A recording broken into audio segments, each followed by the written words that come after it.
everyone. So today I'm going to show you a little exercise that I call groovy hips with some scapula push-ups. So why would you do that? Or why would I do that?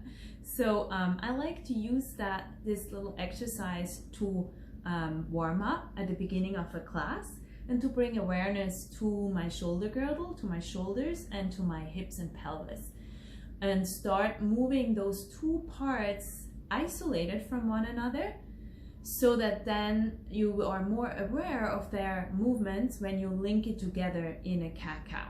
And it's also a beautiful way to warm up your spine, parts of the spine separately. So I'm going to show you how you do that. So you're going to come to hands and knees like you would do a regular cat-cow. So find your tabletop position, stacking your shoulders over the wrists, have your fingers spread wide, hips more or less over your knees, and then pushing the floor away with your arms. Bring your crown straight forward, tailbone back. And then take a moment to feel your hips, your pelvis in the air without moving it. Just notice that part of the body in space.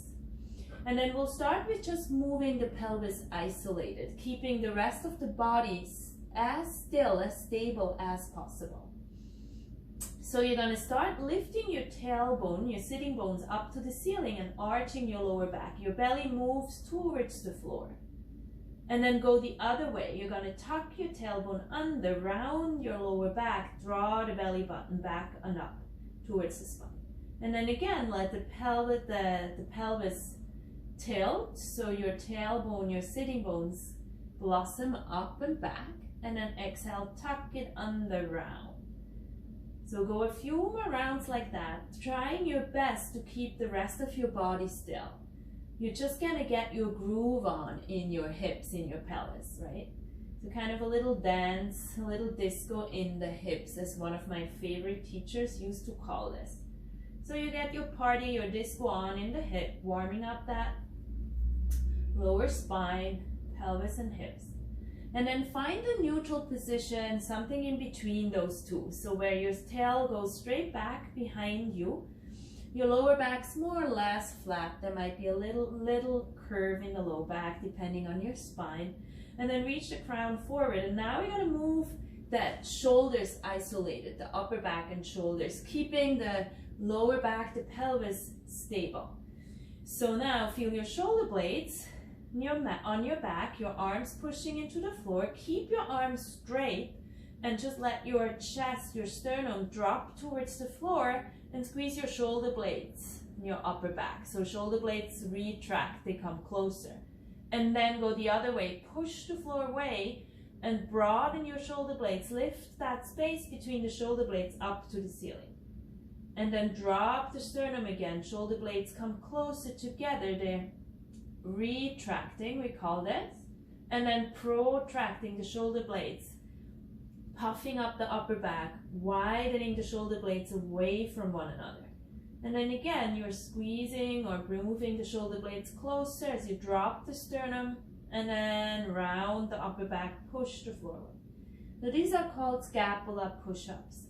And again, the pelvis will move a little bit, the rest of the spine will move a little bit, but you're trying to keep it as stable as possible and isolating the movement in the upper back and in the shoulders. Good. Now from here you can link these two together.